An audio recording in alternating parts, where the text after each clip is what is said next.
ओ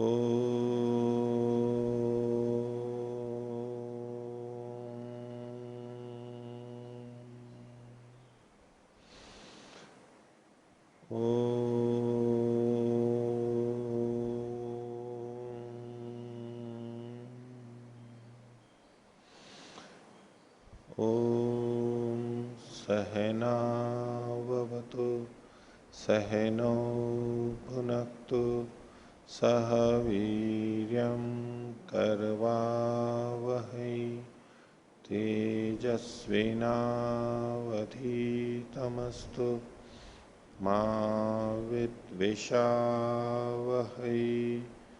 ओम शांति शांति शांति। न्याय दर्शन की 96वीं कक्षा, न्याय दर्शन के चौथे अध्याय का दूसरा अनेक, पृष्ठ संख्या 562। पीछे अवयव अवयवी का प्रसंग चला था। अब पूर्व पक्षी कुछ अवयव अवयवी को ही, विषय को ही साथ में लेते हुए एक अपना पक्ष रख रहा है। अथेदानीम आनुपलंबिका सर्वम नास्ति इति मन्यमान आह। अब एक कोई जो कि आनुपलंबिक है, अनुपलंब, अनुपलब्ध, तो जो अनुपलब्धता को मानता है वो अनुपलंबिका होगा। अनुपलंबिका, अनुपलंबिका को ही इन्होंने आगे खोला है। सर्वम नास्ति इति मन्यमान है, सब कुछ नहीं है, सब कुछ नहीं है। वैसे अटपटा वाक्य है, हम हिंदी में बोलते नहीं है ऐसा सब कुछ नहीं है, हम कहते हैं कुछ भी नहीं है। सब कुछ नहीं है या कुछ भी नहीं है। बोले देखो कोई आया है क्या, बहुत सारे लोग आने थे, कौन कौन आए? बोलते हैं सारे ही नहीं है। मैंने कहा कि कौन कौन नहीं आए? बोले जी सारे ही नहीं है। बच्चे लोग ऐसा बोलते हैं, छोटे बच्चों को पूछो ना, तो बोले जी कौन कौन नहीं है? बोले यहाँ तो सारे ही नहीं है। और बड़े क्या बोलेंगे? ऐसा बोलते हैं आप लोग? कोई भी नहीं है। ऐसा हम में से बड़े तो नहीं बोलते हैं ना। बोले कौन कौन नहीं है? बोले सारे ही नहीं है। कभी कभार ऐसा बोलते हैं, थोड़ा जोर देना हो तो, नहीं तो बच्चे लोग ऐसा बोल देते हैं। क्योंकि कौन कौन नहीं है, उसके सारे नहीं है, वो यूं का यूं बोल देगा। तो कोई भी नहीं है। और कोई भी अर्थात एक अर्थ एक ही है। बोले सर्वम नास्ति इति मतलब कुछ भी नहीं है, कोई भी नहीं है, ये तात्पर्य इसका। सर्वम नास्ति, सब कुछ नहीं है। इति मन्यमाना आह, ऐसा मानने वाला बोलता है।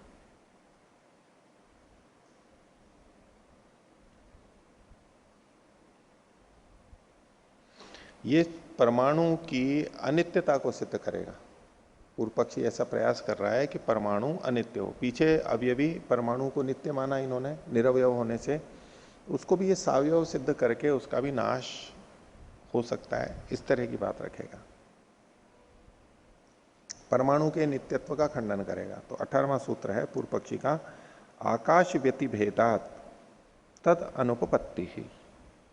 पीछे 17वें सूत्र में कहा था परम व त्रुटे, जो और त्रुटि से परे है, जिसका और टुकड़े नहीं हो सकते, यानी नित्य है। तो कहते हैं आकाश का व्यतिभेद होने से, आकाश के व्यापक होने से, व्यापक होकर के भेद कर देने से, तद तद अनुपपत्ति ही, परमाणु के नित्यत्व की असिद्धि होती है, अनुपपत्ति होती है। तो कैसे कह रहा है? मान लिया, पूर्व पक्षी सिद्धांत की बात को मानते हुए बोल रहा है कि मान लिया आपने जिसे परमाणु कहा, उसके और टुकड़े नहीं हो सकते। उसका क्यों नहीं हो सकते? क्योंकि वो निरवयव है, अवयव है ही नहीं, उसके टुकड़े कहां से होंगे? और इसलिए वो नित्य है, ऐसा कह रहे हो। तो बोले आकाश सर्वव्यापक है ना, तो आकाश उसके अंदर रहेगा या नहीं? उस परमाणु में, निरवयव में आकाश रहता है या नहीं रहता है? तो आकाश को रहना चाहिए, सर्वव्यापक है। और आकाश उसमें रहेगा, आकाश जहां रहेगा तो इसका मतलब है कि उसमें अवयव हो जाएंगे, और अवयव हो जाएंगे तो वो अनित्य हो जाएगा। तो इसलिए आकाश व्यतिभेदात, आकाश के व्याप्त होने से उसमें जो भेद उत्पन्न हो जाते हैं, इससे तद अनुपपत्ति, परमाणु के नित्यत्व की उपपत्ति सिद्धि नहीं हो पाती, हो सकती। भाष्य, तस्य अणो निरवयवस्य, तस्य निरवयवस्य अणु, जो निरवयव अणु आपने माना है यानी परमाणु, उसके नित्यस्य निरवयवस्य अणोः अनुपपत्ति, जो नित्य है और निरवयव है उसकी असिद्धि होती है, सिद्ध नहीं हो पाता, ऐसा कोई परमाणु नहीं हो सकता। अकस्मात, तो हेतु है आकाश व्यतिभेदात। इसको खोल रहे हैं सूत्र का अंश है। अंतर्बहिश्च अणु आकाशेन समाविष्टो, अंदर और बाहर जो है अणु आकाश से समाविष्ट है, युक्त है। परमाणु या अणु जो भी सबसे छोटा कण बोल रहे हैं, उसके बाहर भी आकाश है और उसके अंदर भी आकाश है, तो उसमें समाविष्ट होता हुआ आकाश व्यतिभिन्न, व्याप्ति से सभेद होता है। व्याप्ति भिन्न, व्याप्ति भिन्न, व्यतिभिन्न को इन्होंने, व्यतिभिन्न को मतलब उसमें व्याप्त होकर के सभेद है, भेद सहित है। व्यतिभेदात सावयव, और चूंकि वो उसमें अंदर प्रविष्ट है तो इसलिए वो सावयव होगा। कौन? परमाणु। क्योंकि आकाश उसके अंदर विद्यमान है तो परमाणु भी सावयव होगा।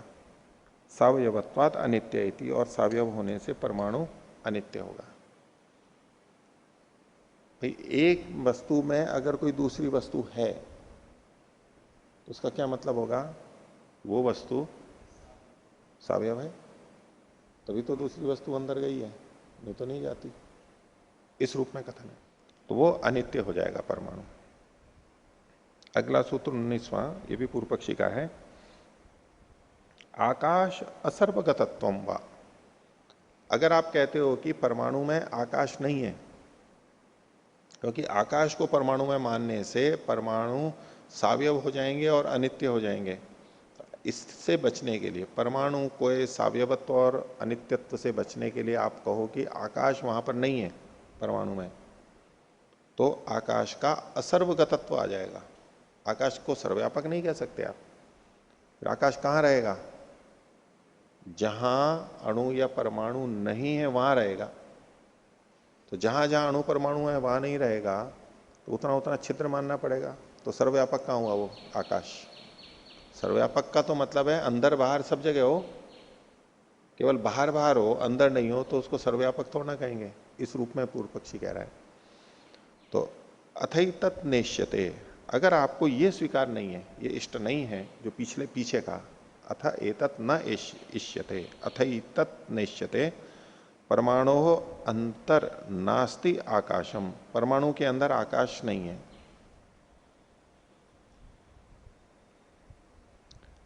इति, अगर आप ये मानते हो, अगर आपको वो पसंद नहीं है और आप कहते हो कि परमाणु के अंदर आकाश नहीं है, तो इति असर्वगतत्वम प्रसज्यते, आकाश से आकाश का असर्वगतत्व प्रसक्त हो जाएगा, दोष आएगा। क्योंकि एक तरफ आप आकाश को सब जगह मानते हैं, सर्वव्यापक मानते हैं, विभु मानते हैं, तो इससे तो फिर आकाश सब जगह होगा नहीं, वो दोष आ जाएगा, सिद्धांत के विपरीत चली जाएगी बात। तो इसका उत्तर सिद्धांति दे रहा है 20वें सूत्र में। अंतर्बहिश्च कार्य द्रव्यस्य कारणांतर वचनात् अकार्ये तदभाव। अंतर्बहिश्च, जो अंदर और बाहर का आप जो कथन कर रहे हो, ये कार्य द्रव्य में घटता है, कारण द्रव्य नित्य द्रव्य में नहीं घटता है अंदर और बाहर। तो अंतर्बहिश्च कार्य द्रव्य से, कार्य द्रव्य का ही होता है। क्यों? कार्य द्रव्य के कारणांतर वचनात्, कारणांतरों का कथन होने से, कार्य द्रव्य के कारणांतर, कारणांतर मतलब उसके अवयव। कार्य द्रव्य का कारण कौन होता है? उसके अवयव होते हैं। तो अंतर्बहिश्च कार्य द्रव्य से कारणांतर वचनात्, कारणांतर के यानी अवयवों के भिन्न भिन्न का कथन होने से, क्योंकि उसमें बहुत सारे अवयव होते हैं, भिन्न भिन्न होते हैं, इसलिए ये होता है। और अकार्य तदभाव, और जो अकार्य है यानी जो कार्य है ही नहीं, उसमें ये अंदर और बाहर का तो कथन बनेगा ही नहीं, क्योंकि उसमें अवयवी नहीं होते हैं। भाष्यकार खोल के बताएंगे इसको। अंतर इति पिहितम कारणांतर ही कारणम उच्यते। जब हम कहते हैं कि ये इसका अंदर का भाग है, तो उसका क्या मतलब होता है?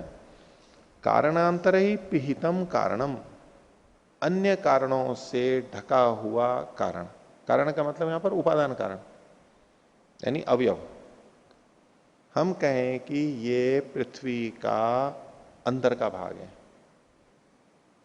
पृथ्वी बनी है अनेक कणों से, तो इसका क्या मतलब हुआ कि पृथ्वी का अंदर का भाग मतलब वो अन्य कारणों से, अन्य कणों से ढका हुआ है जो भाग, उसको अंदर का कहेंगे। अब पृथ्वी का जो सबसे ऊपर का भाग है उसको हम अंदर का भाग थोड़ा ना कहेंगे। अंदर का भाग कौन सा? अंदर का भाग कौन सा? जो ऊपर वाला भाग हटाओ तो अंदर का भाग कहलाएगा। यानी ऊपर के भाग से जो ढका हुआ है उसको अंदर का भाग कहते हैं। वो ठीक है, आप 1 फुट अंदर भी कह सकते हैं, 1 किलोमीटर अंदर भी कह सकते हैं, सापेक्ष। लेकिन बाहर के कारणांतरों से यानी अवयवों से जो ढका हुआ है उसको अंदर का भाग कहते हैं। अंतर इति पिहितम कारणांतर ही कारणम उच्यते। और बहिरीति, बाहर किसे कहते हैं?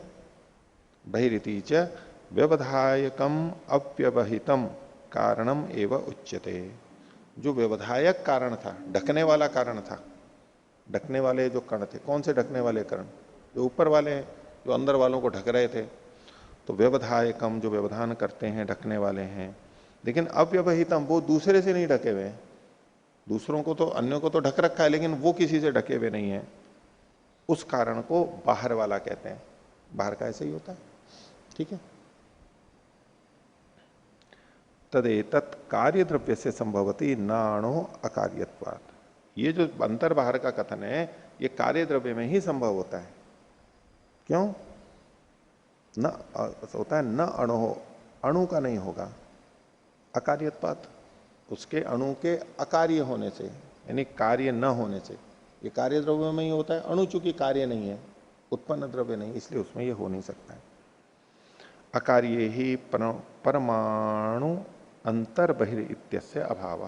अकार्य में जो कार्य द्रव्य नहीं है, नित्य है, उसमें तो, उस परमाणु में तो अंदर और बाहर इसका अभाव होता है, उसका कोई अंदर बाहर नहीं होता है। यत्र च अस्य भावो, और जहां इसका अंदर बाहर का भाव होता है, व्यवहार होता है, अणु कार्यम, वो अणु का कार्य होता है। अणु से जो चीजें बनी होती हैं उनमें अंदर और बाहर का व्यवहार होता है, लेकिन अणु में अपने आप में अंदर बाहर का व्यवहार नहीं होता है। तो यत च अस्य भावो अणु कार्यम तन्न परमाणु, लेकिन वो परमाणु या अणु नहीं होता है, वो अणु का कार्य है। यह तो ही नाल्पतरम अस्ति स परमाणु रीति, क्योंकि परमाणु कहते ही उसको है कि जिससे और छोटा होता नहीं है। इनकी परिभाषा ही यही है, जिससे कोई और छोटा नहीं होता उसको परमाणु कहते हैं। आगे ये जो उत्तर दिया 20वें सूत्र में, ये 18वें सूत्र का उत्तर दिया था। आकाश व्यतिभेदात तदनुपपत्ति ही, इसका उत्तर दिया।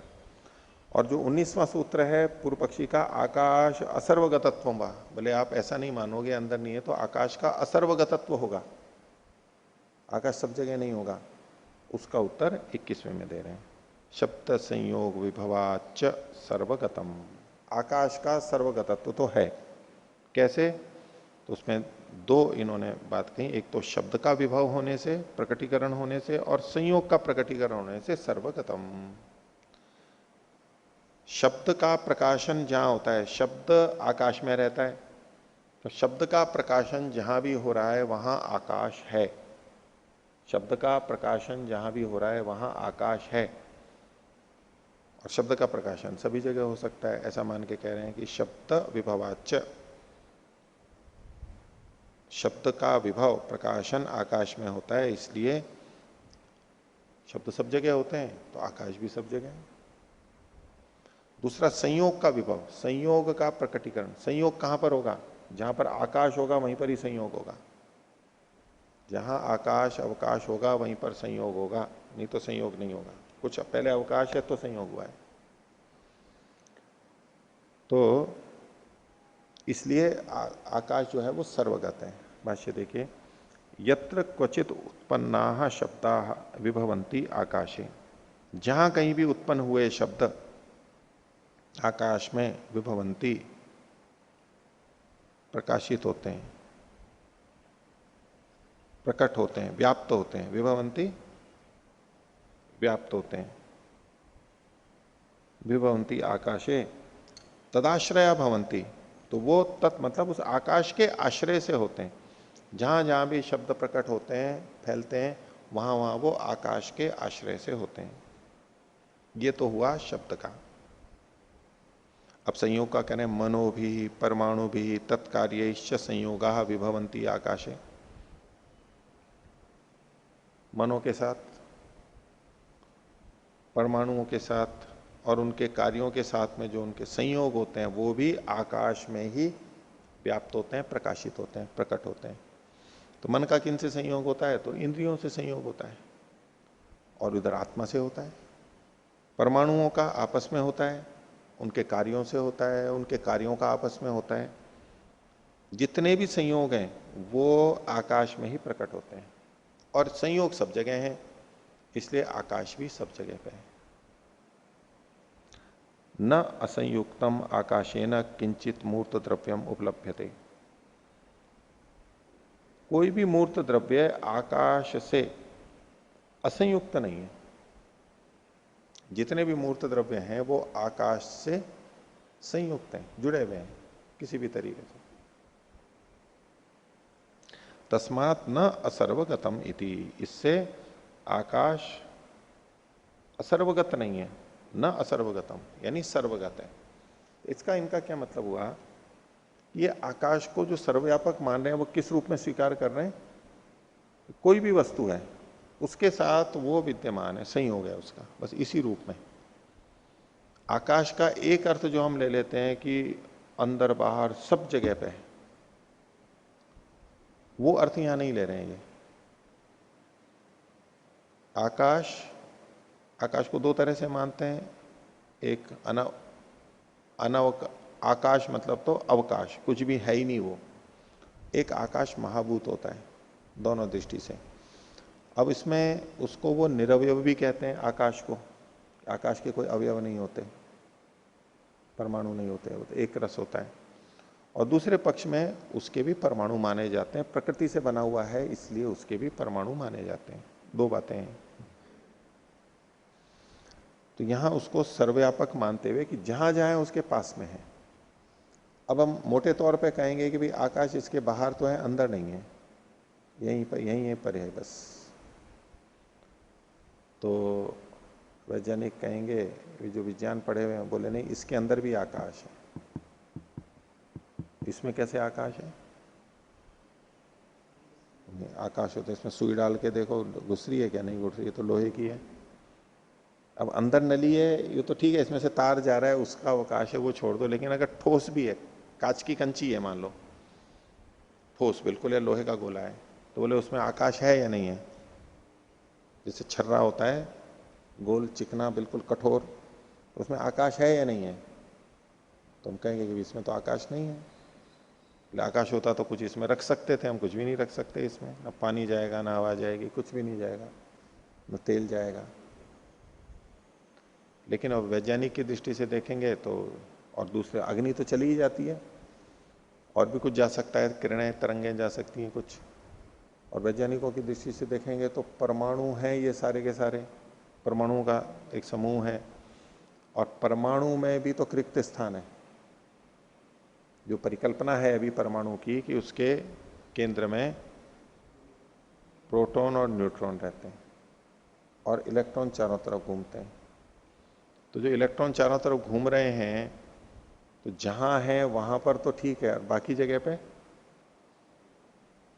जगह पे खाली है।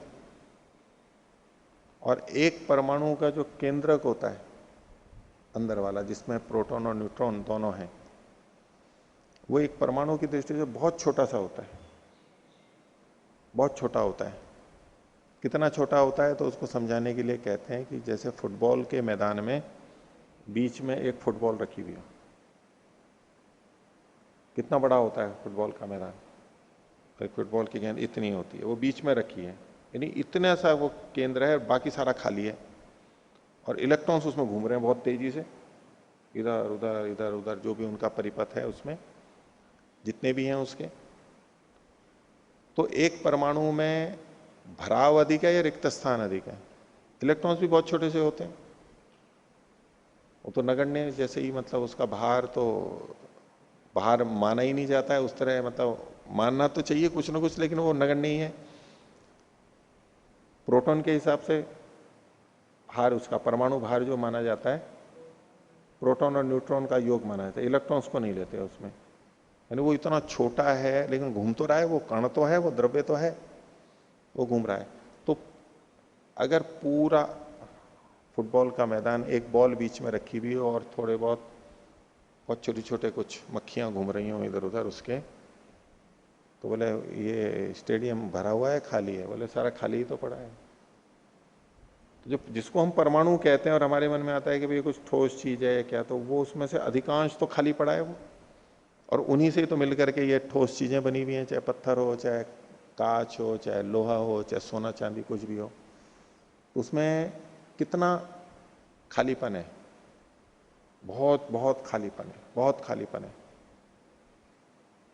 अगर उस खालीपन को समाप्त करके जितने भी कण हैं उनको पास में ले लिया जाए तो कितना बहुत छोटा हो जाएगा। और ऐसे में एक चम्मच में भी अगर जो चीज रखी हुई होगी ना, उस एक चम्मच में रखी हुई चीज को भी हम नहीं उठा पाएंगे। ये चम्मच में थोड़ा पानी डाला हुआ होता है ना, हम उठा सकते हैं।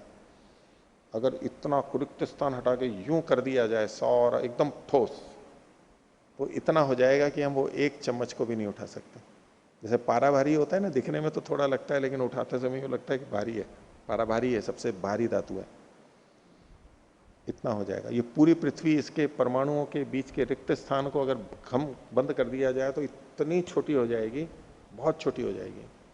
तो वो कहेंगे कि इसमें आकाश नहीं है, अंदर आकाश नहीं है, तो हम कहते हैं विज्ञान की बात ला के कहते हैं नहीं देखो इसके अंदर भी आकाश है। वैज्ञानिक भी कहते हैं आकाश सर्वव्यापक है, देखो परमाणु के अंदर भी आकाश है। तो चलो ये तो कह दिया, लेकिन उस रिक्त स्थान को छोड़ के अब जो परमाणु के अंदर तीन कण है, इलेक्ट्रॉन प्रोटॉन न्यूट्रॉन, इस स्तर पर, तो जो इलेक्ट्रॉन है उसके अंदर भी अवकाश है क्या, आकाश है क्या?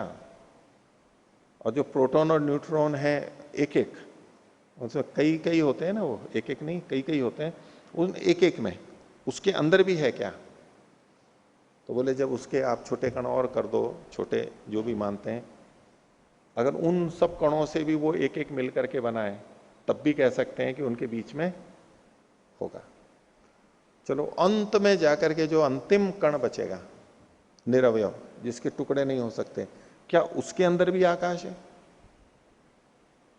परमाणु के अंदर एटम जो ये बोलते हैं, इलेक्ट्रॉन प्रोटॉन न्यूट्रॉन से जो बना हुआ होता है, मूल तत्व का मूल भाग जो होता है, उसमें आकाश है। उसको मूल तत्व मानते हुए भी उसमें आकाश माना जाता है। तो क्या ऐसा जो मूल कण है, आदि कण, आधारभूत तत्व जो कि अविभाज्य है, अब जिसको ये गॉड पार्टिकल के नाम से कह लो, जो भी नाम दे लो उसको, जो सोचते हैं कि भाई कुछ ना कुछ मूल कण तो है जो कि नित्य है, टुकड़े नहीं हो सकते, क्या उसमें भी आकाश है? अगर उसमें आकाश मानेंगे तो वो वैसे ही हो जाएगा जैसे कि परमाणु में इलेक्ट्रॉन प्रोटॉन और खाली जगह रहती है, ऐसे मानना पड़ेगा, यानी उसके भाग मानने पड़ेंगे। अगर आकाश मान लिया तो उसके भाग मानने पड़ेंगे हमारे को। किसी भी कण में यदि हमने आकाश अवकाश मान लिया तो उसके भाग मानने पड़ जाएंगे। इसी बात को उसने कहा था पूर्व पक्षी ने कि अगर आकाश उनके अंदर है तो वो सावयव हो जाएगा। पीछे जो देख रहे थे ना हम, आकाश व्यतिभेदात तद अनुपपत्ति ही, आकाश का व्यतिभेद होना, वो व्याप्त तो होकर के वहां भेद पैदा कर देगा। आकाश अगर अंदर गया है तो भेद पैदा कर देगा, तो उससे निरवयवत्व की या नित्यत्व की असिद्धि हो जाएगी। तो प्रश्न आता है कि जब हम कहते हैं आकाश सर्वव्यापक है, तो क्या मूल कण में जो भी सबसे मूल कण है अविभाज्य, उसके अंदर भी है? अगर उसके अंदर है तो फिर वो विभाज्य हो जाएगा। और यदि उसके अंदर नहीं है तो आकाश सर्वव्यापक नहीं रहेगा। दोनों तरफ से बंधन हो गए, इधर से जाओ तो इधर से भी बंधन है, दोनों तरफ से बांध लिया, क्या उत्तर देंगे? तो उसके लिए ये इन्होंने कहा कि सर्वगत का मतलब क्या है? ये नहीं है कि सबके अंदर विद्यमान है, सब तक पहुंचा हुआ है, बस यही सर्वव्यापक का मतलब है आकाश के संदर्भ में। परमात्मा के संदर्भ में नहीं लेना है इसको। परमात्मा के संदर्भ में तो परमात्मा अंदर भी है उनके, और उससे वो भेद पैदा नहीं करेगा वहां पर, क्योंकि परमात्मा उस तरह से सूक्ष्म है। आकाश का मतलब अवकाश लेंगे तब भी वस्तु में भेद हो जाएगा, और आकाश मतलब परमाणु वाला आकाश लेंगे, वो अंदर है तो भी भेद पैदा हो जाएगा। तो इसलिए जो नित्य वस्तु है प्रकृति, मूल कण, यहां ये परमाणु कह रहे हैं, उधर हम सत्वर स्तंभ ले लें, उसके अंदर न तो अवकाश है, रिक्त स्थान नहीं है, शून्य नहीं है, कुछ भी थोड़ी सी भी जगह खाली नहीं है उसमें, खाली होते ही तो सावयव हो जाएगा। और न ही उसमें परमाणु वाला आकाश है कि भाई परमाणु आकाश सर्वव्यापक है तो वो भी उसके अंदर होगा। तो आकाश का जो स्वरूप हम समझ लेते हैं कि सबके अंदर और बाहर है, और परमात्मा को समझाने के लिए हम आकाश का उदाहरण दे देते हैं, मोटे तौर पे ठीक भी है। ओम खम ब्रह्म बोल देते हैं कि भाई परमात्मा कैसा है? बोले आकाश के समान व्यापक है। तो आकाश किस तरह से व्यापक है सब वस्तुओं में? तो जो मूल कण है उसके अंदर न तो अवकाश रह सकता है, न परमाणु वाला आकाश रह सकता है, कोई नहीं रहेगा। तो फिर उसकी सर्वव्यापकता कैसी है कि जितनी भी चीजें उनके पास में अंदर बाहर उससे जुड़ा हुआ है, बस तो वहां तक पहुंचा हुआ है, इसी अर्थ में सर्वव्यापकता है आकाश की। अवकाश अंदर नहीं है, अवकाश बाहर हो सकता है, उसके जो मूल कण है उसके आसपास इधर उधर अवकाश हो सकता है, लेकिन अंदर अवकाश नहीं हो सकता। पर फिर भी अगर शून्य आकाश की व्यापकता को वहां पर सिद्ध करना हो तो उसके लिए एक उत्तर दूसरे ढंग से दे देते हैं, यद्यपि वहां आकाश है नहीं, कि बोले आकाश ने अवकाश दान दिया था, स्थान दिया था, तभी तो ये कण, मूल कण यहां पर विद्यमान है। अगर आकाश रिक्त स्थान अवकाश नहीं देता तो ये कण यहां आता कैसे? ठीक है ना? कोई भी कण कहां रहेगा? अवकाश में ही रहेगा। कोई भी कण कहां रहेगा? अवकाश में ही रहेगा। तो वो कण अवकाश में ही तो हुआ, तो अवकाश सर्वव्यापक हो गया ना। तो वो कहेंगे कि नहीं, जब वो कण वहां पर है तो अब यहां अवकाश नहीं है, या तो कण है। एक दृष्टि से वो कण कहां पर है? अवकाश में ही है, नहीं तो रह नहीं सकता था। लेकिन जब वहां कण है तो अब अवकाश कहेंगे क्या उस जगह को? नहीं कह सकते, क्योंकि अवकाश का मतलब शून्य जब हम ले रहे हैं, जहां कुछ भी नहीं है। अब यहां कुछ तो आ गया है, जब कुछ आ गया है तो अब यहां पर ये नहीं कह सकते कि आकाश नहीं है। तो आकाश की सर्वव्यापकता किस रूप में माननी होगी? कि वो औरों के पास में साथ में रहता है, इस रूप में। तो पूर्व पक्षी ने कहा था कि आकाश का सर्वगतत्व असिद्ध हो जाएगा। तो बोले सर्वगतत्व का मतलब ये नहीं है कि सब जगह अंदर है, उसके पास में है। इसलिए इन्होंने आगे कहा, देखिए ये जो 21वें सूत्र की भाष्य की दूसरी पंक्ति, न असंयुक्तम आकाशे न किंचित मूर्त द्रव्यम उपलब्धते। कोई भी मूर्त द्रव्य आकाश से असंयुक्त उपलब्ध नहीं होता है। आकाश से जुड़ा हुआ ना हो ऐसा नहीं रहता है, उसके साथ आकाश बना रहेगा।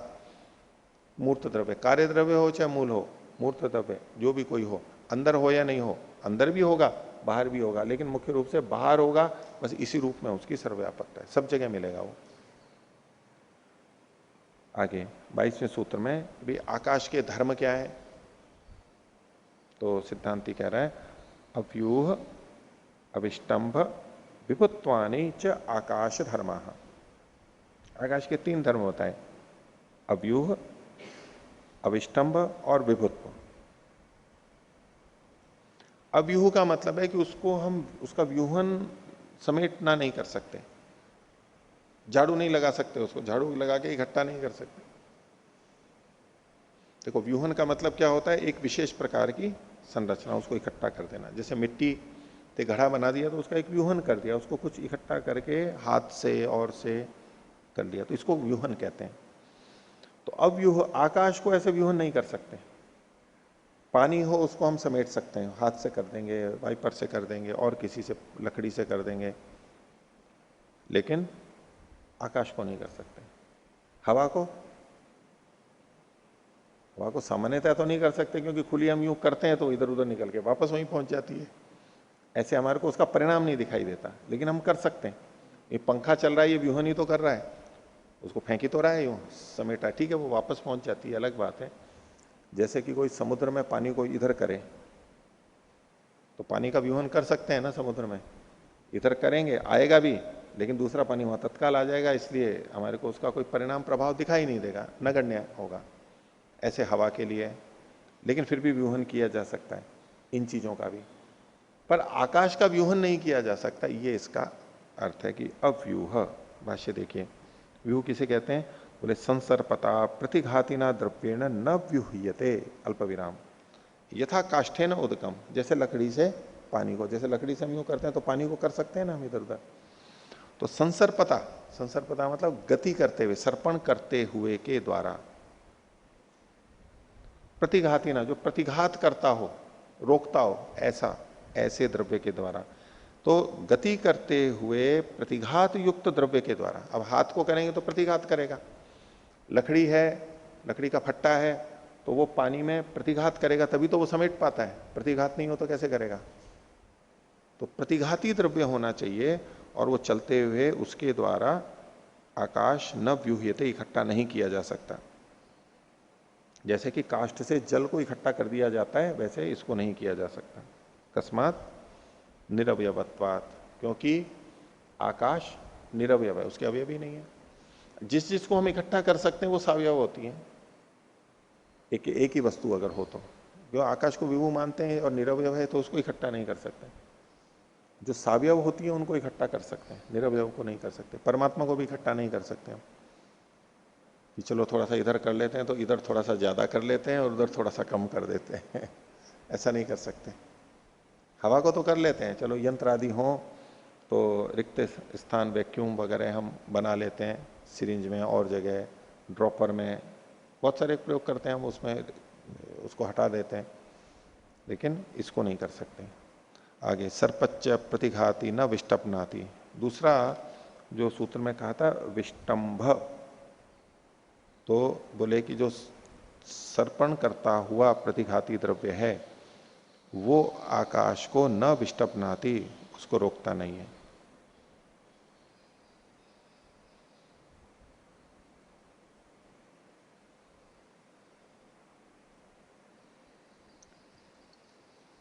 ये जो विष्टपनाति है, रुकिए इसको ऐसे कीजिए, विष्टपनाति का करता है आकाश। तो सर्पच्च प्रतिघाती, चलते हुए, चलने वाले, और जो प्रतिघाती द्रव्य है उसको ये रोकता नहीं है, आकाश रोकता नहीं है। सर्पच्च द्वितीय एक वचन लेंगे, प्रतिघाती द्रव्यम, प्रतिघाती द्रव्य को ये रोकता नहीं है, आकाश रोकता नहीं है। इसी को आगे खोल रहे हैं, न अस्य क्रिया हेतुम गुणम प्रतिपत्नाति। अस्य मतलब अस्य द्रव्य से, संसर्पता द्रव्य से उसका क्रिया का हेतु जो गुण होता है, सर्पण कर रहा है तो उसमें क्रिया हो रही है, उस क्रिया का हेतु क्या है? क्रिया का हेतु जो गुण है वेग नाम का संस्कार, उसको न प्रतिबद्धनाति, रोकता नहीं है। ये आकाश का है। आकाश जो है वो अवकाश दान करता है, रोकता नहीं है। जैसे हम गति करें वायु में तो वायु तो रोकती है, यद्यपि हम निकलते चले जाते हैं वेग से, दम से, बल से, वेग से, लेकिन फिर भी वो प्रतिरोध करती है, वायु प्रतिरोध करती है, हटती जाती है लेकिन प्रतिरोध करती जाती है। आकाश के लिए कहा जा रहा है कि वो प्रतिरोध नहीं करता है, चलती हुई वस्तु में प्रतिरोध नहीं करता है, वो उसके साथ उसको अवकाश देता चला जाता है, रोकता नहीं है उसमें। तो जो न से क्रिया हेतु गुणम, इस द्रव्य का जो चल रहा है, गति कर रहा है, उसके क्रिया का कारण जो गुण है यानी वेग, उसको न प्रतिबद्धनाति, रोकता नहीं है। क्यों नहीं रोकता है? अकस्मात स्पर्शत्वात्, क्योंकि उसमें स्पर्श नहीं होता है। आकाश में स्पर्श नहीं होता है। पंच महाभूतों की दृष्टि से आकाश में शब्द गुण तो माना गया है, लेकिन स्पर्श गुण नहीं है, और रूप रस गंध आदि भी नहीं है। लेकिन वायु में चूंकि स्पर्श गुण है तो वायु रोकेगी, अग्नि भी रोकेगी, उसमें भी स्पर्श गुण है, जल भी रोकेगा, उसमें स्पर्श गुण है, और पृथ्वी भी रोकेगी, वो तो एकदम रोक ही देती है। सामान्यतः हम अग्नि में से भी यूं हाथ डालते हैं तो क्या लगता है कि रोकती है नहीं रोकती है अग्नि? अग्नि में से यूं हाथ को निकाल दो, हाथ नहीं तो डंडा निकाल दो, तलवार निकाल दो, तो रोकती है या नहीं रोकती है? कुछ प्रतिघात होता है या नहीं होता है? महसूस होता है या नहीं होता है? जैसे हम यूं करते हैं तो हवा क्यों यूं लगती है? अग्नि की लपटें हो रही हो उसमें यूं यूं हाथ लगा करके देखो, तो एक तो हम हवा में यूं करते हैं तब कुछ जैसा लगता है, वैसा नहीं, हवा तो वहां पर भी है लेकिन उससे अतिरिक्त लगेगा कि ये लपट जैसा कुछ लगेगा, जोर लगेगा, उसमें थोड़ा प्रतिघात होता है। ये सब स्पर्श वाली चीजें हैं इसलिए इनमें प्रतिघात होता है। आकाश में चूंकि स्पर्श गुण नहीं है इसलिए वो प्रतिघात नहीं करता है, इसलिए वेग क्रिया का हेतु गुण जो वेग है उसको रोकता नहीं है ये। अस्पर्शत्वात् अल्प विराम विपर्य ही विष्टम्भो दृष्ट इति सावयवे स्पर्शवती द्रव्ये दृष्टम धर्म। तो विपर्य, विपर्य मतलब जो स्पर्शवान है उसमें विष्टम्भो दृष्टा, वो रोकने वाले होते हैं। इसलिए गति करने वाले में परमात्मा भी नहीं रोकेगा और आत्मा भी नहीं रोकेगी इन स्पर्श वाली वस्तुओं को, क्योंकि इनमें स्पर्श गुण नहीं होता तो ये रोकती नहीं है। परमात्मा के अंदर से भी जाते हैं तो वो रुकावट नहीं डालता है किसी भी वस्तु के अंदर, आकाश ही नहीं डालता और परमात्मा भी नहीं डालता है गति में। विष्टम्भोदिष्ट इति सावयवे स्पर्शवती द्रव्य, तो जो अवयव सहित हैं और स्पर्श वाले द्रव्य हैं उन्हीं में द्रव्य दृष्टम धर्म, उसमें ये विष्टम्भ धर्म देखा जाता है, रोकने वाला, दूसरों को रोकता है।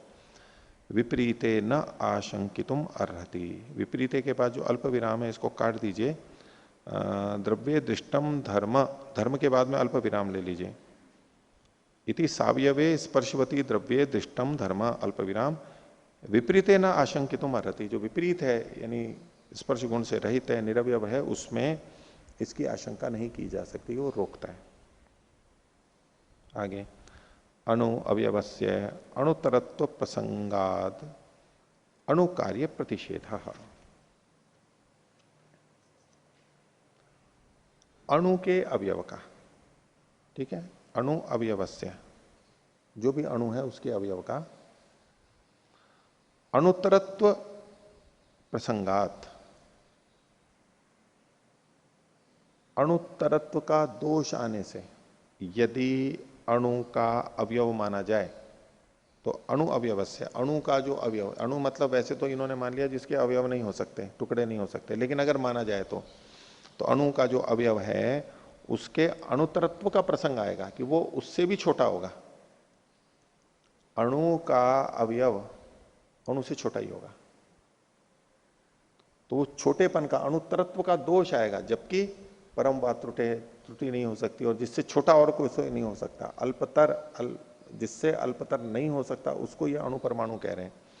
तो अणुतरत्व का दोष आ जाएगा यदि अवयव मानेंगे तो अणुतरत्व प्रसंगात अणु कार्य प्रतिषेध, अणु परमाणु के कार्य का प्रतिषेध होता है,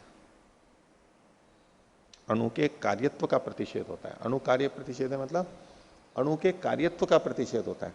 अणु से तो कार्य बनते हैं, परमाणुओं से मिलकर के तो बहुत सारे कार्य, संसार बना हुआ ही है कार्य द्रव्य, लेकिन अणु कार्य प्रतिषेध है मतलब अणु के कार्यत्व का, कि अणु अपने आप में खुद कार्य है, ये नहीं हो सकता, वो कार्य नहीं है, वो बस कारण ही है। ये वार्तिक जैसा है, इसको कोष्टक में कर लीजिए, इसको इसका भाष्य नीचे कर रहे हैं आगे। सावयवत्वे च अणोः, अणु के सावयव मान लेने पर, अणवयवो हो अणुतर इति प्रसज्यते, जो अणु का अवयव है वो अणुतर प्रसक्त हो जाएगा। अणु का यदि अवयव माना जाए तो वो अवयव, अणु का जो अवयव है वो अणु से छोटा होगा, अणुतर होगा, ये प्रसक्त हो जाएगा। अणु जबकि सूक्ष्मतम माना जा रहा है तो उससे छोटा हो जाएगा, ये दोष आएगा। अकस्मात कार्य कारण द्रव्यो परिमाण भेद दर्शनात्, हेतु है कार्य और कारण द्रव्यों में परस्पर परिमाण का भेद होता है। कारण बड़ा होता है या कार्य बड़ा होता है? कारण बड़ा या कार्य बड़ा? परमात्मा कारण है और ये कार्य, पेड़ पौधे और ये सब शरीर आदि कार्य हैं, तो कारण बड़ा या कार्य बड़ा?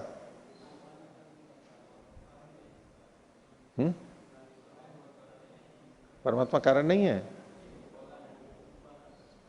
तो उपादान, यहां उपादान कारण की बात चल रही है, निमित्त कारण की बात नहीं चल रही है, उपादान कारण की बात है। तो उपादान कारण की दृष्टि से कार्य और कारण में अगर परिमाण का अंतर हम देखेंगे तो कार्य हमेशा बड़ा होगा और कारण छोटा होगा, क्योंकि अनेक कारणों से एक कार्य उत्पन्न होगा, अनेक अवयवों से एक अवयवी उत्पन्न होगा, तो कारण हमेशा छोटा होगा, कार्य हमेशा बड़ा होगा, उनके परिमाण का भेद होता है।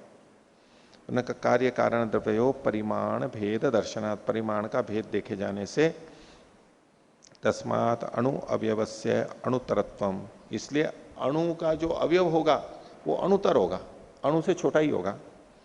यस्तु सावयवो अणु कार्यम तदिति, और जो सावयव है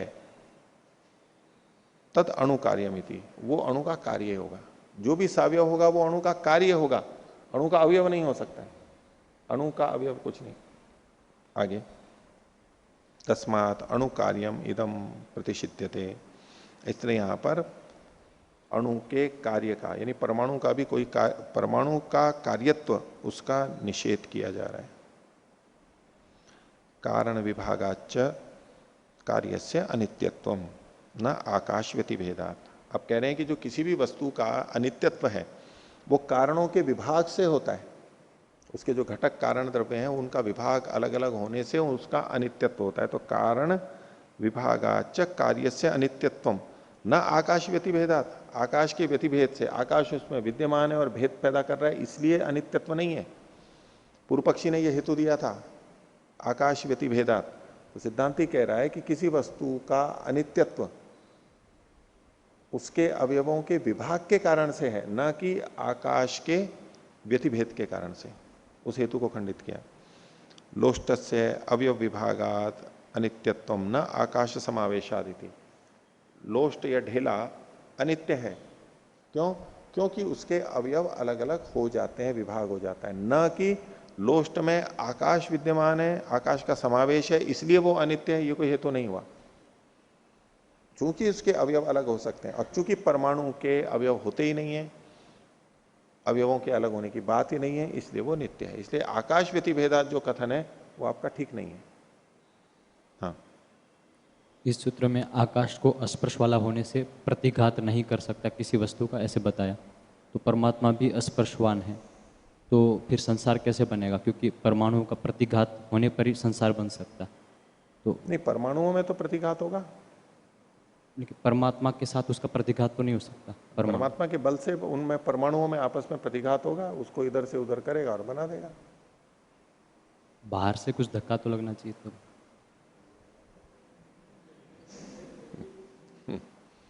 बस यही कहा जा सकता है, परमात्मा का बल है, शक्ति है, उससे वो ऐसा कर देता है। आगे 23वां सूत्र, पूर्व पक्षी बोल रहा है, मूर्तिमताम च संस्थानोपपत्ते अवयव सद्भाव, बोले परमाणु में भी अवयवों का भाव होगा, अवयव होंगे, क्यों? बोले मूर्तिमताम च संस्थानोपपत्ते, जो मूर्तिमान चीजें होती हैं उनमें संस्थान की सिद्धि होने से, संस्थान मतलब उनका विशेष आकार प्रकार जो होता है उसकी सिद्धि होने से उसमें अवयव का सद्भाव होता है, अवयव वहां मानने पड़ेंगे। ऐसे ही परमाणु में भी आपको अवयव मानने पड़ेंगे। सिद्धांति ने कहा था परमाणु में अवयव नहीं होते हैं, ये परमाणु में भी अवयव को सिद्ध करने के लिए एक हेतु और दे रहा है। भाष्य देखिए, परिच्छिन्ना नाम ही स्पर्शवताम, जो परिच्छिन्न है यानी एकदेशी है उनका जो स्पर्श वाले हैं, संस्थानम उनका संस्थान यानी परिमाण, रचना, आकृति आदि होती है। कैसे? त्रिकोणम चतुरस्रम समम परिमंडलम इत्युपपद्यते, त्रिकोण मतलब तिकोना, चतुरस्र मतलब चार कोनों वाला, अब वो आयताकार मान करके चलेंगे यहाँ पर, क्योंकि समम, समम जो है ये समान रूप से हो तो ये वर्गाकार के रूप में कह सकते हैं। परिमंडलम और गोल है, इति उपपद्यते, ये तरह तरह के संस्थान आकार प्रकार होते हैं। यत्तत् संस्थानम सो अवयव सन्निवेश, तो ये जो कुछ भी संस्थान है, जितने भी संस्थान है वो अवयवों का सन्निवेश है, अवयवों का व्यूहन है, समूह है। जितने भी संस्थान होते हैं वो अवयवों का समूह है, पूर्व पक्षी कह रहा है। परिमंडलाश्च अणवः, और अणु जो है वो परिमंडल होते हैं, तस्मात सावयवा, इसलिए वो भी सावयव होते हैं। जिस जिसमें भी संस्थान होगा, परिमाण होगा, वो सावयव होगा। इस तरह से प्रस्तुत करना है। देखो ये इसका संस्थान विशेष है, ये सावयव है। इसका संस्थान विशेष है, ये सावयव है। इसका संस्थान विशेष है, ये सावयव है। शरीर का संस्थान विशेष है, ये सावयव है। जिस जिसका संस्थान विशेष होता है वो सावयव होता है। ऐसे बहुत सारे उदाहरण दे दिए, असंख्य उदाहरण है। अब परमाणु के लिए भी कहा था नित्यम परिमंडलम, तो नित्य है, एकदेशी परमाणु वो परिमंडल होता है। ये भी संस्थान विशेष है, तो चूंकि ये संस्थान विशेष है इसलिए ये भी सावयव होगा, ऐसा प्रस्तुत किया। परिमंडलश्च अणु परिमंडलाश्च अणवः तस्मात् सावयवा, इसलिए वो सावयव है। 24वां सूत्र, ये भी पूर्व पक्षी का है। संयोगोपपत्तेश्च, और संयोग की सिद्धि होने से भी, संयोग की सिद्धि होने से भी परमाणु सावयव है। कैसे? उदाहरण से भाष्य में बता रहे हैं। मध्य सन अणु पूर्वापराभ्याम अणुभ्याम संयुक्त तयोर व्यवधानम कुरुते। बीच में रहता हुआ अणु, मध्य सन अणु, बीच में रहता हुआ अणु, एक अणु ले लिया, परमाणु ले लिया जो बीच में है। पूर्व पराभ्याम अणुभ्याम, उसके पहले भी एक हो गया और एक बाद में भी हो गया। ठीक है, ये 3 उंगली में यूं करूं तो ये बीच वाला हो गया, ये परमाणु मान लो इसको। तो परमाणु बीच में होता हुआ इसके पूर्व और बाद वाले परमाणुओं से संयुक्त है, और संयुक्त होते हुए इन दो के पूर्व और पर के बीच में व्यवधान कर रहा है। ये 3 परमाणु है, 3 कंचियां ले लीजिए कांच की, पहली कंची एक और 2 कंचियां उसके बगल में हैं। तो जो बीच वाली कंची है वो पूर्व और पर, आगे और पीछे वाली कंचियों के बीच में व्यवधान कर रही है। तो ऐसे ही परमाणु भी करेगा। तो मध्य सन अणु, बीच में होता हुआ अणु, पूर्वापराभ्याम अणुभ्याम, पूर्व और पर, अपर, बाद, पूर्व और बाद वाले अणुओं से संयुक्त होता हुआ, जुड़ गया है, संयोग है उनका। तो तयोर व्यवधानम कुरुते, 1 और 3 के बीच में व्यवधान करता है, कि बीच में है दूसरा। व्यवधानेन अनुमीयते, अब ये व्यवधान कर रहा है, इससे क्या अनुमान आ रहा है?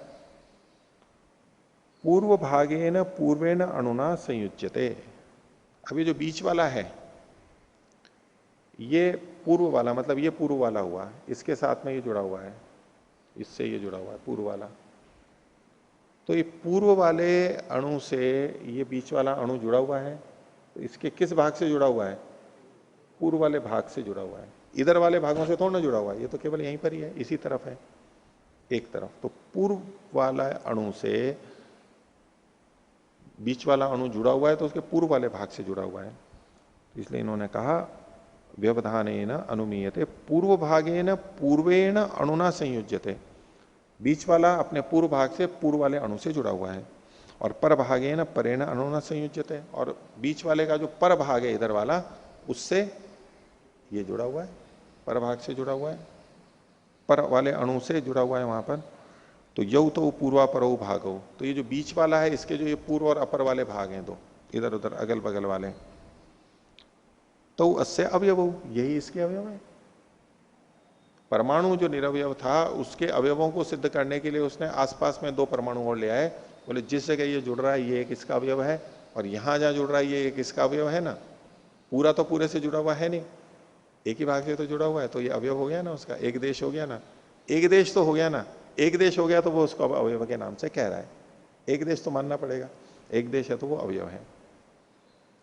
तो यौ तौ पूर्वापरो भागौ तौ अस्य अवयवौ, यही इसके अवयव हैं। एवं सर्वतः संयुज्य मानस्य सर्वतो भागः अवयवायति, तो ऐसे ही बीच वाले से सब जगह से जुड़ सकते हैं ना, यहां से भी एक अणु जुड़ सकता है, यहां से भी जुड़ सकता है, इधर से भी, इधर से भी, इधर से भी, जितनी जगह से जुड़ सकता है उतने ही इसके अनेक अवयव माने जा सकते हैं।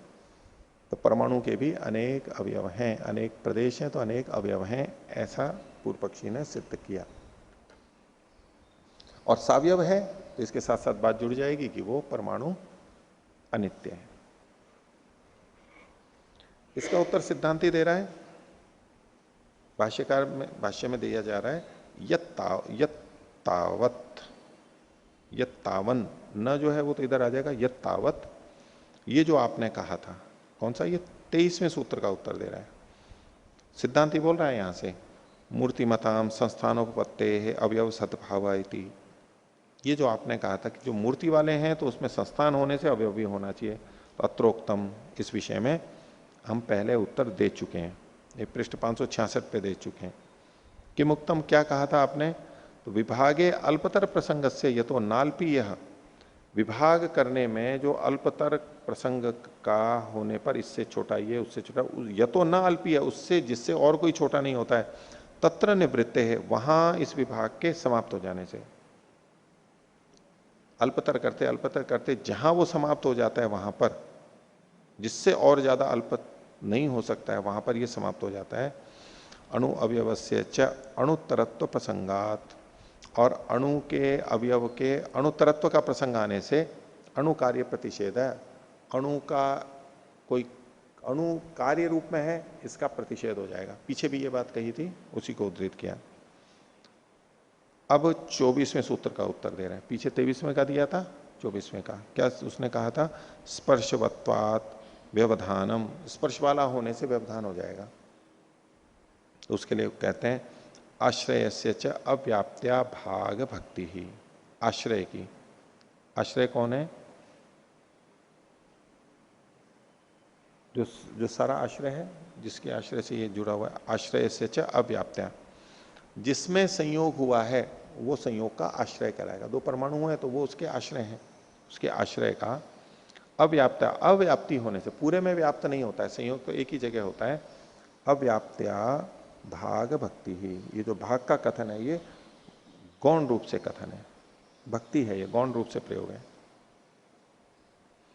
उक्तम चात्र, जैसा कि यहां पर कहा है, स्पर्शवान अणु हूं, पीछे पृष्ठ 106 पे कहा था स्पर्शवान अणु, अणु स्पर्श वाला है, स्पर्शवतो हो अणवो प्रतिघातात व्यवधायको अल्प विराम, तो स्पर्श वाले अणु का, अणु के स्पर्श वाला होने से वहां प्रतिघात हो जाता है, प्रतिघातात, प्रतिघात होने से व्यवधायक होता है, वो इधर नहीं जाने देता। न सावयवत्वात्, परमाणु सावयव है इसलिए वो रोकता है, ऐसा नहीं है, यानी स्पर्श कर रहा है रोक रहा है, ये पूर्व पक्षी ने कहा था, तो बोले इससे इसका सावयवत्व तो सिद्ध नहीं हो जाता है, ये तो प्रतिघाती है इसलिए हो जाएगा, स्पर्श वाला है प्रतिघाती है इसलिए इसको रोक देगा। आगे स्पर्शवत्पाच्च व्यवधाने सती, और स्पर्श वाले के व्यवधान के होने पर, स्पर्शवत्पाच्च, स्पर्श वाला होने से चूंकि व्यवधान हो जाता है इसलिए अणुसंयोगो नाश्रयम व्याप्नोति, जो अणु का संयोग है वो पूरे आश्रय को, यानी पूरे अणु को व्याप्त नहीं करता है। जो संयोग होगा वो दो में होगा तो संयोग तो केवल इसी जगह पे होगा, वो संयोग पूरे को व्याप्त नहीं करता है, एक देश को ही करता है। तो नाश्रयम व्याप्नोति थी भाग भक्तिर भवती, भागवान इव अयम इति, भाग भक्ति, भाग का उपचार होता है, भागोपचार होता है, भाग का गौण रूप से कथन होता है, क्या कैसे, भागवान इव, भाग वाले के समान ये है, इसलिए पीछे भी आया था ये, परमात्मा के संदर्भ में देख सकते हैं, आकाश के निरवयव के संदर्भ में, तो ये उसके भाग वाले के समान भाग है, इसलिए भाग कह दिया जाता है, वास्तव में इसको भाग नहीं कहते क्योंककि निरवयव है, निरवयव में कभी भाग नहीं होता है। आगे उक्तम चात्र, और पहले ये कह भी चुके हैं, ये 568वें पृष्ठ पर जो कहा है उसी को यहां पर दोहरा रहे हैं। उक्तम चात्र विभागे अल्पतर प्रसंग से यतो नाल्पीय तत्र अवस्थानात्, विभाग के अल्पतर प्रसंग के छोटा और होते जाने से, जिससे और छोटा नहीं होता है वहां पर स्थित हो जाने से, अंतिम हो जाने से, तदवयवस्य च अणुतरत्व प्रसंगात, और उसका यदि अवयव मान लिया जाए तो उसके अणुतरत्व का दोष आ जाएगा, इसलिए अणु कार्य प्रतिषेध, अणु कार्य है इसका प्रतिषेध किया जाता है, यानी अणु तो कारण ही रहेगा निरवयव होने से, सावयव होते ही तो कार्य माना जा सकता है, नहीं तो नहीं माना जा सकता है। हाँ, यहाँ पर जो अणु में भाग कहा गया वो गौण रूप से कहा गया, अणु में जो भाग का कथन कह रहे हो गौण रूप से है ऐसे कह रहे। अणु में भाग नहीं होते, ये निरवयव मान के चल रहे हैं ना इसको, अणु को। हाँ, हाँ, लेकिन इसका मुख्य प्रयोग कहाँ होगा, क्योंकि अवयवी में भी भाग तो नहीं माने इन्होंने, अवयवी में भाग, अवयवी में भाग नहीं मान रहे। हाँ, तो इसका मुख्य प्रयोग कैसे देखेंगे भाग, नहीं, कार्य द्रव्य में मुख्य प्रयोग होगा ना अवयवों का, कार्य द्रव्य में नित्य द्रव्यों में नहीं होगा। जैसे घट का एक भाग ऐसा कह सकते? घट का एक भाग हाँ, किसको किसी एक तरफ के भाग को हमें कह कहें। सकते हैं ना? घट का एक भाग कहते हैं वो उसका या तो एक अवयव होगा या अनेक अवयवों का समूह होगा। उसको अवयवी का। घट का एक भाग उसका अवयव, जैसे शरीर है। अब शरीर का हाथ एक अवयव है, हम ये अवयव कह देते हैं, तो शरीर अवयवी हो गया, ये अवयव हो गया। अब वास्तव में अगर कोशिका के स्तर पर देखेंगे तो ये एक अवयव नहीं, अवयव तो फिर कोशिका होगा। लेकिन अनेक अवयवों का समूह ये एक तरह का है, तो हम कह देते हैं भाई ये एक अवयव है। यहाँ पर मुख्य प्रयोग तो जैसे अवयवी में मना कहा, तो शरीर में जैसे अवयव हो गया, हाँ, हाथ एक अवयव कैसे बनेगा? क्योंकि अवयवी का तो अवयव होता नहीं, जैसे अवयवी का अवयव होता है। नहीं होता। अवयवी का अवयव नहीं होता है? नहीं, अवयवी में अवयव होता है। अवयवी का अवयव नहीं होता है मतलब वो अवयवांतर नहीं होता है, जो पीछे चर्चा आई थी। अवयवी का अपना कोई अवयव नहीं होता, लेकिन अवयव तो उसमें होते ही है ना। अवयव तो होते हैं और अवयवी भी होता है। अवयव के अतिरिक्त अवयवांतर अवयवी में नहीं होता है। ठीक है? तो मुख्य प्रयोग जो अवयवों का होगा वो कार्य द्रव्यों में होगा। कारण द्रव्यों में, चाहे वो एकदेशी हो चाहे सर्वव्यापक हो, वहां पर अवयवों का एक भाग का कथन होगा तो वो गौण प्रयोग होगा, भाक्त प्रयोग होगा। हाँ, यहाँ संयोग की सिद्धि होगी ही कैसे जब एक अणु का एक ही अंश है, भाग है ही नहीं, वह एक ही है, तो वो एक से ही जुड़ेगा, दूसरे से जुड़ ही नहीं सकता, तब अनेकों का संयोग तो सिद्ध ही नहीं होगा। नहीं जुड़ सकता है ना, कि अणु या परमाणु जिसके अवयव नहीं है, ठीक है, वो गोल है। अब इस मेरी मुट्ठी को मान लीजिए, दूसरा भी एक परमाणु है। अब ये दोनों पास में आते हैं तो यहां से जुड़ेंगे। अब जब ये जुड़ेंगे तो कहां जुड़ेंगे? एक देश में एक देश में जुड़ेंगे। पूरे में नहीं जुड़ेंगे। तो आप जो ये कह रहे थे कि भाई जो कि उसके अवयव ही नहीं है तो वो एक देश में जुड़ेंगे कैसे? यही एक देश में जुड़ना है। पर ये एक देश का कथन तो गौण है ना। हाँ, यही बात बता रहे हैं। यदि ये एक देश का कथन गौण है तो इसका मतलब ये है कि अकेले परमाणु के अंदर एक देश का कथन मुख्य भी कहीं होना चाहिए। नहीं होगा, यहां नहीं होगा। इसीलिए तो वो मुख्य प्रयोग कहां होगा, वो जो पूछ रहे थे, कार्य द्रव्यों में होगा। कारण द्रव्य में, निरवयव में, वो चाहे एक देशी हो चाहे सर्वव्यापक हो, उसमें एक देश का या अवयव का कथन, एक देश का कथन गौण माना जाएगा, वो मुख्य नहीं माना जाएगा। यही इन्होंने कहा। ये व्यवहार्य सत्ता होते हुए भी गौण क्यों कहला रहा है जब एक देश में जुड़ रहा है? ये हमें दिख भी रहा है, स्पष्ट भी है, व्यवहार में भी आ रहा है। ये एक देश और अवयव को एक जैसा मान करके कथन कर रहे हैं। आप जो देख रहे हो वो अवयव को अलग मान करके और एक देश को करो कि ये निरवयव है और उसके एक देश से जुड़ रहा है, बस उसका एक भाग। तो ये जो एक देश का कथन है, क्योंकि ये एक देश को और अवयव को समान मान करके करें, जैसे ही एक देश का कथन आएगा तो सावयव मानेंगे, ऐसा मान करके ये कथन कर रहे हैं। इसलिए एक देश का कथन इनका निरवयव में गौण माना जा रहा है। आप उसको देख रहे हो कि नहीं, एक देश तो फिर भी है, भले ही निरवयव है लेकिन फिर भी एक देश है, तो इस एक देश को हम प्रधान कह सकते हैं। लेकिन ऐसा भाषा में प्रयोग नहीं होगा, इसलिए वो कह रहे हैं कि ये प्रधान कथन नहीं है, गौण कथन है। जहां जहां एक देश का कथन होगा वो सावयव में ही होगा, मुख्य प्रयोग वही माना जाएगा। व्यवहार में सिद्धि करना तो बहुत कठिन है इस दृष्टि से, क्योंकि संयोग का ये गुण बताया भी है, संयोग से अव्याप्य वृत्तित्वम, पीछे एक वार्तिक आ चुका है यही न्याय दर्शन में भी। ये व्याप्य, यहाँ भी यही ऐसी इसी प्रकार से कह रहे हैं, तो ये तो सिद्धि तो होगी नहीं, क्योंकि ये किसकी सिद्धि नहीं होगी? संयोग की सिद्धि नहीं होगी, नहीं, दो नहीं, से अधिक संयोग की। की सिद्धि तो हो जाएगी। संयोग की सिद्धि का प्रश्न नहीं उठेगा, संयोग की सिद्धि तो हो जाएगी। एक देश में हो रही है ना, ये एक देश में संयोग हो गया। ये तो केवल दो अणुओं के बीच में हो गया, इससे अधिक बड़ा संयोग यानी अनेक अणुओं का संयोग कभी सिद्ध नहीं होगा। एक अणु से अनेक अणु नहीं मिल सकेंगे, नहीं मिल सकेंगे। बिल्कुल हो सकेंगे। जैसे कि समान आकार के हैं, समान आकार के, इसके लिए उदाहरण ले लीजिए कांच की कंची। तो एक कांच की कंची एक ही कांच की कंची से जुड़ सकती है या अनेकों से जुड़ सकती है? वहां तो फिर वही प्रश्न रहेगा कि ये कष्ट नहीं। अनेक अवयव से युक्त है, इसीलिए अनेक संयोग हो रहे हैं। नहीं, ऐसे नहीं, यूं तो कोई दृष्टांत ही नहीं मिलेगा। हम आत्मा को लेंगे, लेकिन आत्मा का बोलने में रहेगा, वैसे तो व्यवहार में हम देखते नहीं है। लेकिन इसमें कोई आपत्ति नहीं है, ये इस हेतु से इसको खंडित नहीं कर सकते इस दृष्टांत को कि ये जो दृष्टांत लिया ये तो सावयव का ले लिया। यहां तो निरवयव में भी ऐसा ही होगा, क्योंकि समान परिमाण वाले हैं। अगर कोई बहुत बड़ा हो, बहुत बड़ा हो, अब मान लीजिए एक छोटा सा एक कंची है, वो अगर किसी पहाड़ से संयोग करेगी तो बस एक ही पहाड़ से संयोग कर सकती है, दूसरे से नहीं कर सकती। लेकिन अगर उसी के आकार की कई चीजें हैं या उससे छोटी चीजें हैं तो उसके चारों ओर बहुत सारी आ जाएंगी। एक पहाड़ पे बहुत सारे मनुष्य रह सकते हैं, लेकिन एक मनुष्य पे कई पहाड़ नहीं रह सकते। तो बराबर भी मान है यहां, तो चूंकि ये परमाणु की बात है तो ये बराबर है, छोटे होते तो अनेकों से हो ही सकता, बराबर में भी अनेक हो सकते हैं कि हम उसके एक तरफ एक, दूसरी तरफ दूसरा। आप बताइए, एक कंची अगर बीच में रख दी जाए तो उसके चारों तरफ कितनी कंचियां रखी जा सकती हैं? 4 5 6 तो रखी जा सकती हैं, उसके आकार 6 पे तो खूब निर्भर। आराम से रखी जा सकती हैं, 4 अगल बगल में और इधर, उससे ज्यादा भी हो सकती हैं, इधर सरका सुरकू करके चारों तरफ अगर आकार पे निर्भर करेगा, पर चूंकि उसका अनेक एक हो सकती है ना। ऐसे ही परमाणु के भी चारों तरफ अगर हम दूसरे दूसरे परमाणु लाएं निरवयव भी, तो वो एक से अधिक हो सकते हैं। पर यहाँ चूंकि उसके एक देश का कथन ही गौण है, तो उसका उसके आश्रय से रहने वाला संयोग भी गौण हो जाएगा। नहीं नहीं, संयोग तो मुख्य है, संयोग तो प्रत्यक्ष है, मुख्य है, वो गौण प्रयोग नहीं है। क्योंकि संयोग का मतलब दो अवयवों का जुड़ना ही है, वियोग का अभाव है। और चूंकि एक कंची से बहुत सारी कंचियां या एक परमाणु से बहुत सारे परमाणु इधर उधर उधर जुड़े हुए हैं, बस ये संयोग है। तो ये संयोग तो वास्तविक है, संयोग तो वास्तविक है।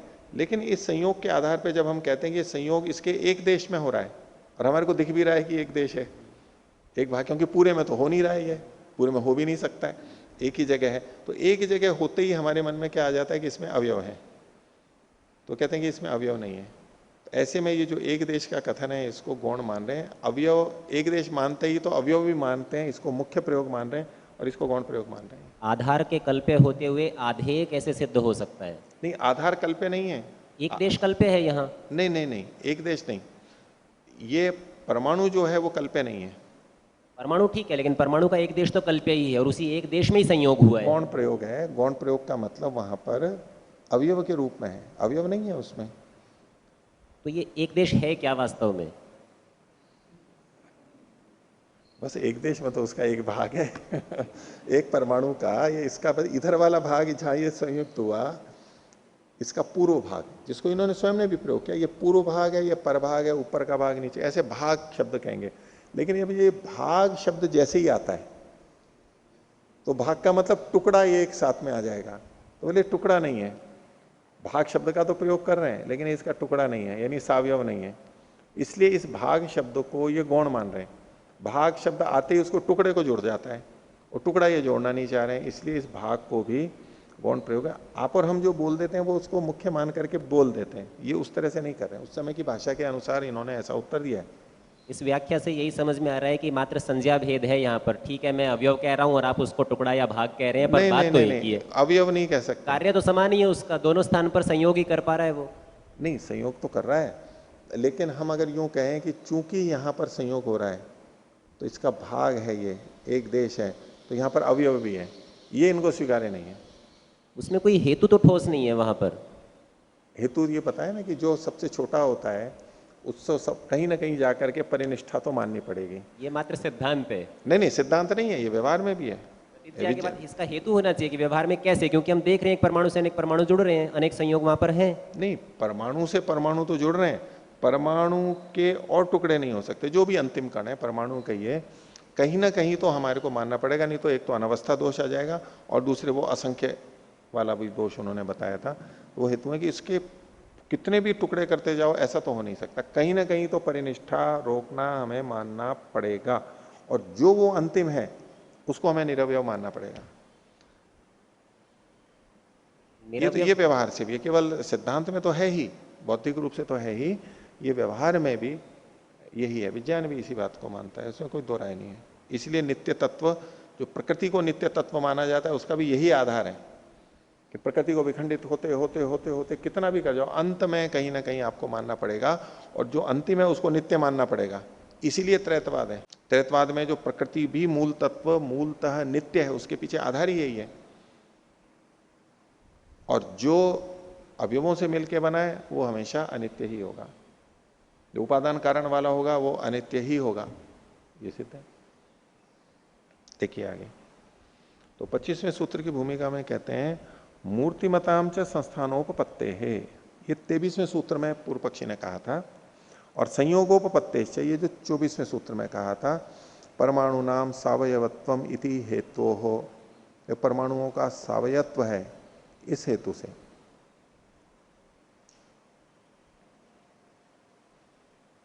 इन दो हेतुओं का, दो हेतु दिए थे ना, इन दोनों हेतुओं का खंडन किया जा रहा है 25वें सूत्र में।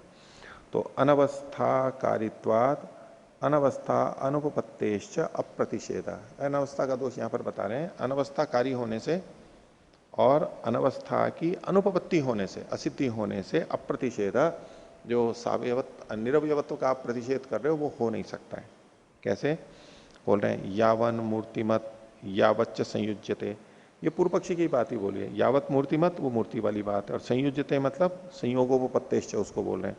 तो यावन मूर्तिमत जितने भी मूर्तिमान पदार्थ हैं, यावच्च संयुज्यते और जितनी भी चीजें संयोग को प्राप्त हैं, संयोग है, तत्सर्वम सावयवम वो सबके सब सावयव हैं। इति, ये जो पूर्व पक्षी ने कहा था, इति अनवस्था कारिणौ इमौ हेतु, ये दोनों हेतु अनवस्था को पैदा करने वाले हैं, इसलिए ये दुष्ट हैं, ठीक नहीं है। और सा अनवस्था नोपपद्यते, और ये अनवस्था होती नहीं है।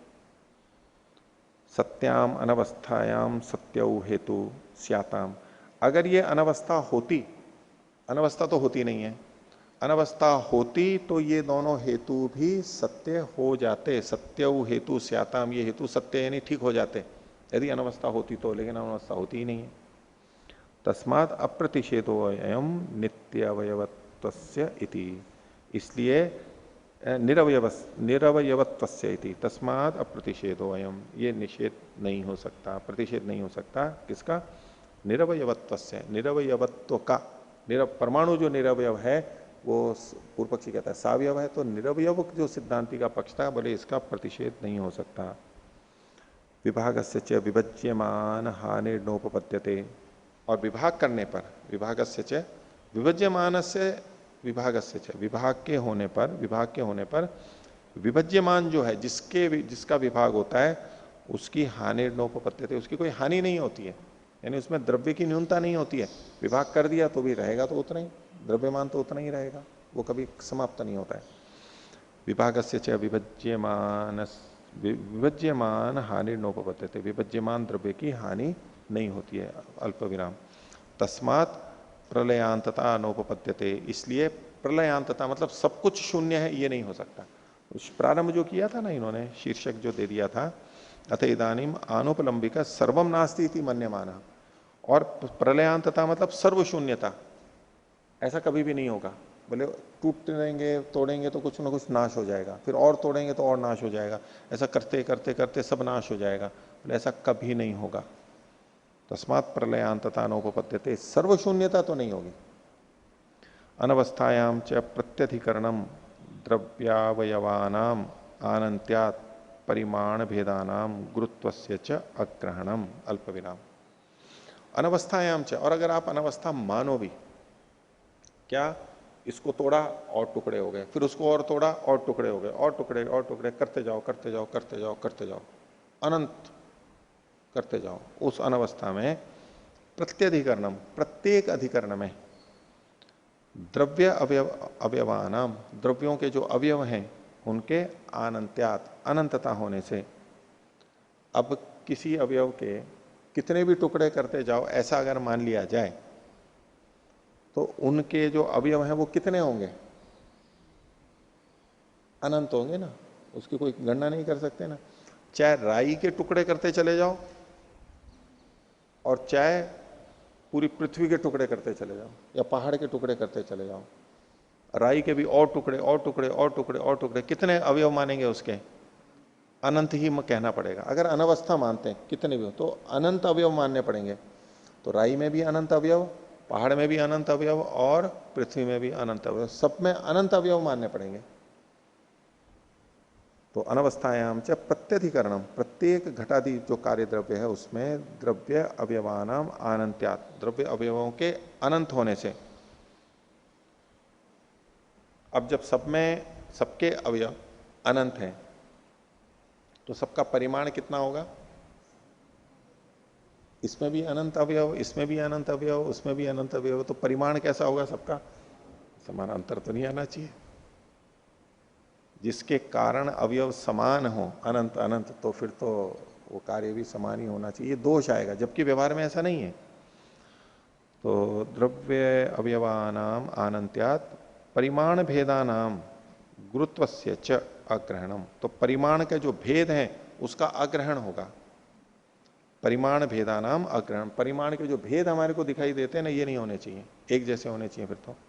और गुरुत्व से च अग्रहण, जो गुरुत्व का भेद है, ये अधिक भारी है, ये कम भारी है। राई और पहाड़ में, राई और कद्दू में अंतर होता है।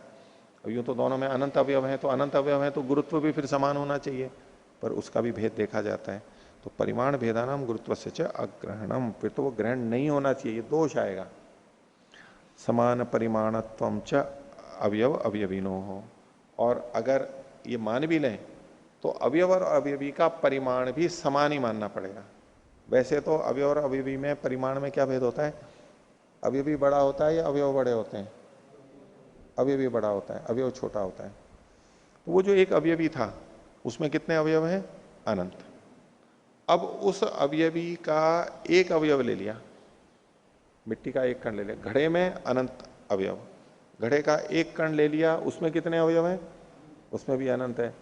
तो घड़ा तो था अवयवी, मिट्टी का कण था अवयव, इसमें भी अनंत और इसमें भी अनंत, तो उनका परिमाण में भेद नहीं होना चाहिए, जबकि भेद होता है, या तो समान हो जाना चाहिए। तो समान परिमाणत्वम च अवयव अवयवीनो, अवयव और अवयवी का समान परिमाणत्व मानना पड़ेगा, यानी ये दोष आएगा, दोष प्रसक्त होगा। परमाणु अवयव विभागाद ऊर्ध्वमिति, और अच्छा इसको देखो, समान परिमाणत्वम च अवयव अवयव और अवयवी का समान परिमाणत्व होगा, क्यों? तो उसके लिए आगे कारण बता रहे हैं।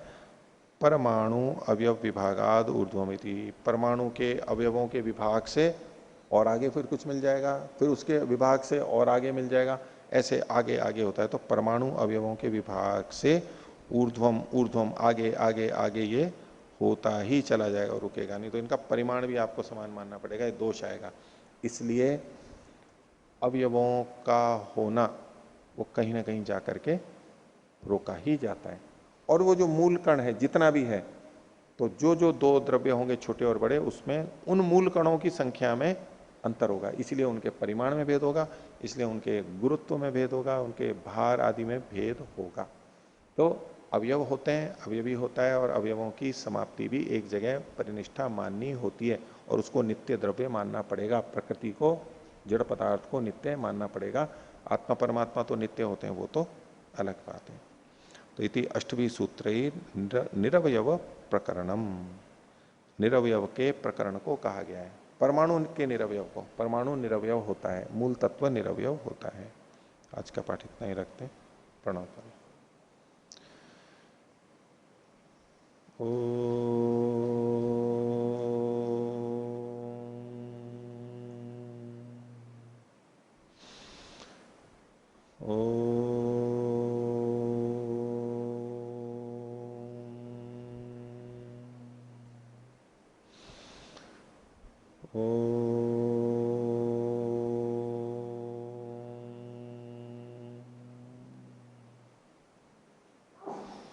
सभी को सादर अभिवादन। ओम